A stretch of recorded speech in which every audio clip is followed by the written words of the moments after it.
जो तुम्हारे हृदय का भाव देखते हैं कि यहाँ जो आया है वो मेरे लिए आया कि नहीं आया।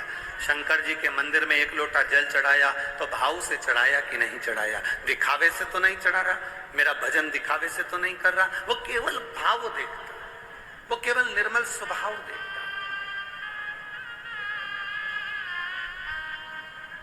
और बाबा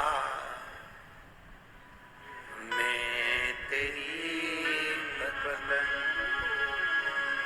शंभो, मैं तेरी बदन हवा विच उड़ती जावागी, बाबा डोर हटो छड़ी ना मैं कटी जावा, बाबा मैं तेरी बदन। शिव को ना तुम्हारे वस्त्र से मतलब है, शिव को ना तुम्हारे श्रृंगार से मतलब है, शिव को ना तुम्हारे आभूषण से मतलब है, शिव को ना तुम्हारी जमीन से मतलब है, शिव को ना तुम्हारे आभूषणों से मतलब है, ना तुम्हारी जायदाद से मतलब है।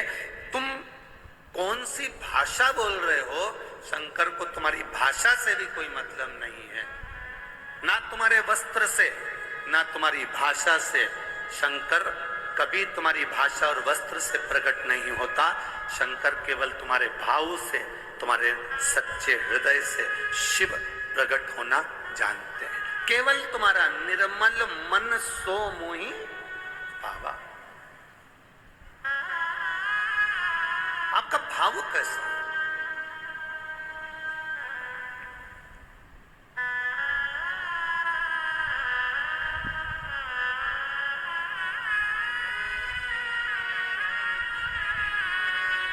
जब हम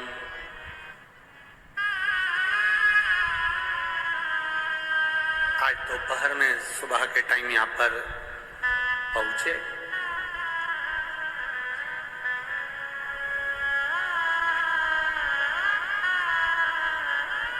जब यहाँ पहुंचे तो एयरपोर्ट पर जो हमको गाड़ी में बिठाकर एयरपोर्ट तक लेकर आए, फ्लाइट से वहां तक,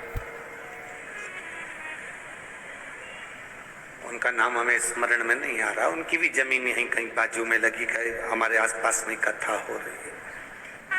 उन्होंने हमसे एक प्रश्न किया, नाम का स्मरण तो हमको नहीं आ रहा क्योंकि इतना ध्यान नहीं है, पर उन्होंने बहुत अच्छा प्रश्न किया। उन्होंने गाड़ी कर ली धीमे, धीरे धीरे चलाते चलाते पूछे, गुरुजी पहला तो नासिक में आपका स्वागत, दूसरा हमारा ये प्रश्न है कि भगवान का भजन कैसे करें?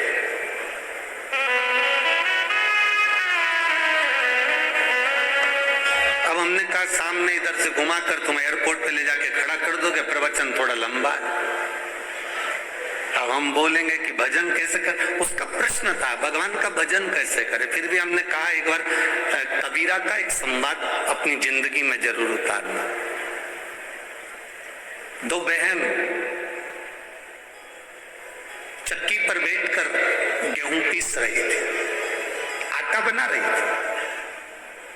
एक पीसती जाए, उसमें से गेहूं का दाना उठा के मुंह में डालती जाए।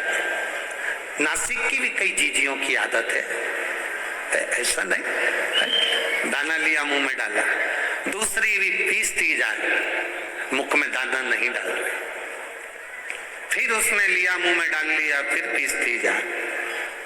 दूसरी बहन ने देखा आधे घंटा हो गया, 1 घंटा हो गया, ये गेहूं का दाना उठाती मुंह में डाल लेती है, फिर दाना उठाती फिर मुंह में डाल लेती है, ये कोई अच्छी बात है? बहन ने बहन से कहा तेरे में बुद्धि नहीं है, अक्ल नहीं है, मूर्ख है तो, बिल्कुल चतुराई नहीं तेरे में, क्या कर रही है ये? दाना उठाया मुंह में डाल लिया, फिर दाना उठाया मुंह में डाल लिया, और मुझे देख एक दाना मुंह में नहीं डाला, चक्की चलाती जा रही, चलाती जा रही, चलाती जा रही, और वो दाना डालती जा रही, चलाती जा रही, डालती जा रही, चलाती जा रही।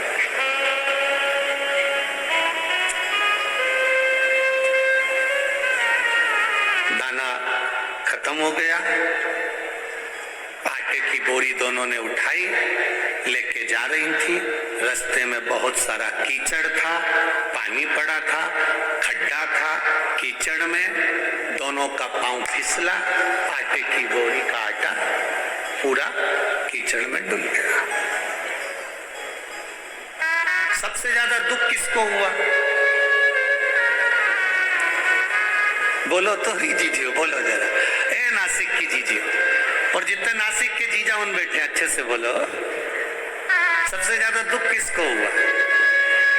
जिसने एक दाना भी मुंह में नहीं डाला था, बेचारी लगी रही और उसको दुख नहीं हुआ। उसको लगा कि गिर गया तो कोई बात नहीं, अपन तो निपटा लिए, अपन तो निपटा, अपने को क्या टेंशन। हमने उससे कहा, कबीरदास जी का ये चरित्र अपनी जिंदगी में उतारना।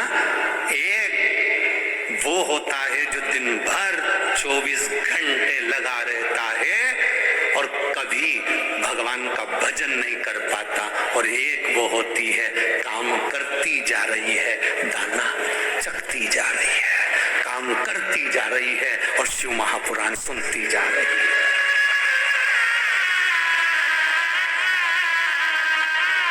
बाद में आटा कीचड़ में चले जाता है, किसी काम का नहीं रहता।